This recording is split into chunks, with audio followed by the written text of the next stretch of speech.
అందరికీ నమస్కారం. జూన్ 21వ తేదీ అంతర్జాతీయ యోగా దినోత్సవ సందర్భంగా మనందరం కార్తీక మాసం ధనుర్మాసం లాగా జూన్ మాసాన్ని యోగా మాసంగా గుర్తించి నెలంతా శారీరక మానసిక ఆరోగ్యాన్ని పెంపొందించుకోవటానికి నిజ జీవితంలో యోగాను ఒక భాగంగా చేసుకుని అందరూ ఆచరించాలని మన ప్రధానమంత్రి శ్రీ నరేంద్ర మోడీ గారు మరియు ఆంధ్రాను యోగాంధ్రగా మార్చాలని ఆంధ్రప్రదేశ్ ముఖ్యమంత్రి శ్రీ నారా చంద్రబాబు నాయుడు గారు ఇంటింటికి యోగా చేరాలని సంకల్పించారు. ఇందులో భాగంగా ఇంటింటికి యోగా కార్యక్రమానికి మీ అందరికీ స్వాగతం. ఈరోజు సన్నజాజి తీగలాగా నడుము సన్నగా అవ్వాలని కోరుకునే వారందరికీ బెస్ట్గా ఉపయోగపడే 3 వ్యాయామాలు ప్రత్యేకంగా చూడబోతున్నాం. అర్ధకటి చక్రాసన్, పార్శ్వకోణాసన్, త్రికోణాసన్. ఆసనం వేసి అదే భంగిమలో కదపకుండా ఉంటే దాన్ని ఆసనం అంటారు. కదపకుండా ఉండకుండా పదే పదే తీస్తూ వేస్తూ ఉంటే, కదుపుతూ ఉంటే దాన్ని ఎక్సర్సైజ్ అంటారు. ఇప్పుడు ఈ 3 ఆసనాల్ని ఎక్సర్సైజ్ లాగా చేస్తే నడుము సన్నగా అవటానికి, ఆ భాగాల్లో వెనక భాగంలో స్త్రీలకు తొనల్లాగా పేరుకున్న టైర్లాగా ఉన్న కొవ్వుని కరిగించడానికి చాలా బాగా ఉపయోగపడుతుంది. పొట్ట భాగం కూడా బాగా తగ్గుతుంది నడుముతో పాటు. అలాంటి స్త్రీలకు బాగా ఆ ఏరియాలో వెయిట్ బాగా తగ్గించడానికి ఉపయోగపడే ఆ 3 ఎక్సర్సైజులు ఇప్పుడు మనం చూద్దాం.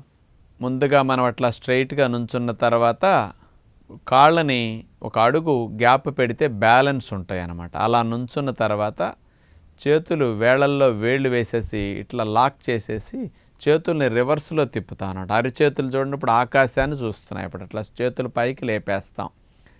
ఇక నడుముని మనం ప్రక్కలకి బెండ్ చేస్తాం. ముందుకు అస్సలు వంగకూడదు అనమాట.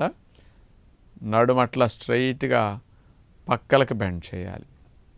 ఇప్పుడు చూడండి నడుము భాగం ఇటుపక్క కన్నప్పుడు ఎట్లా సాగుతున్నదో, అటుపక్క అన్నప్పుడు ఎట్లా సాగుతున్నదో, అంటే బాగా ప్రక్క భాగాల్లో ఉండే కొవ్వు కరగటానికి ఇది మంచి వ్యాయామం.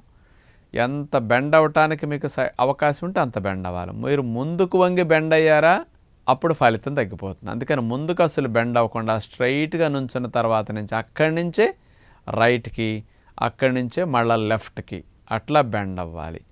దీనివల్ల మంచి లాభం నడుము సన్నగా అవ్వటానికి, కొవ్వు కరగటానికి ఉంటుందన్నమాట. ఇప్పుడు రెండో వ్యాయామం, కాళ్ళు అలాగే ఒక అడుగు గ్యాప్ పెట్టి దూరం పెట్టి నుంచుంటాం.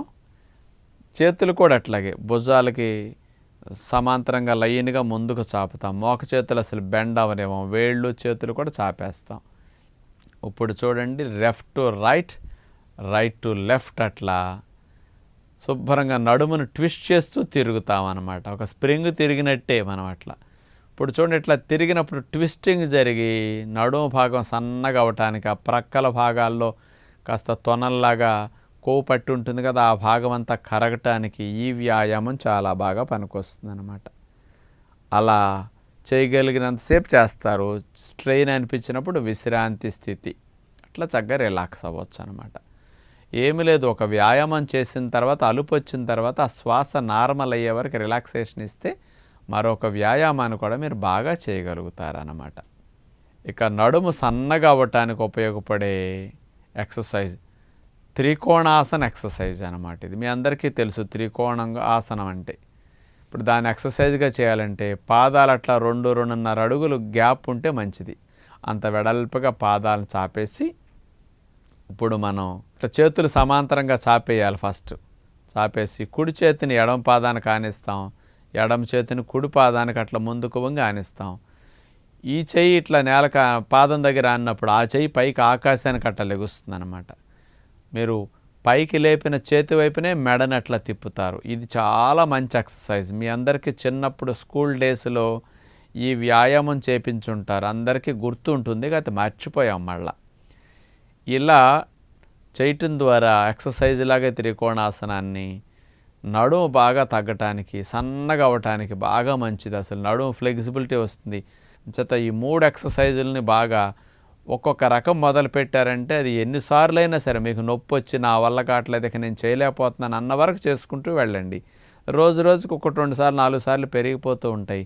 మీరు ఎక్కువసేపు ఎక్సర్సైజ్ని కంటిన్యూస్గా చేయగలుగుతారన్నమాట.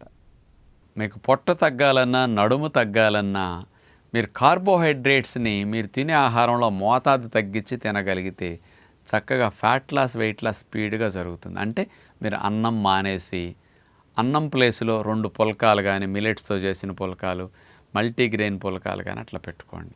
చప్పగా వండుకుని కర్రీస్ కడుపు నిండా 1/2 కేజీ, 3/4 కేజీ కూరలు పెట్టుకుని అట్లా తినేసేసేయండి. అందుకని కార్బోహైడ్రేట్స్ ఎంత తగ్గిస్తే కొవ్వు అంత తగ్గుతుంది. మీరు కొవ్వు కరగాలని నేను నూనె తింటలేదు కదా, నెయ్యి తింటలేదు కదా అనుకుంటారు. నూనె, నెయ్యి కంటే ఎక్కువ మొత్తంలో తినేది మీరు పిండి పదార్థాలే. దీనివల్ల ఎక్కువ బరువు పెరిగేది, కొవ్వు పెరిగేది. అందుకని అట్లా రైస్ మానేసి పుల్కా తినండి, కర్రీస్ ఎక్కువ తినండి.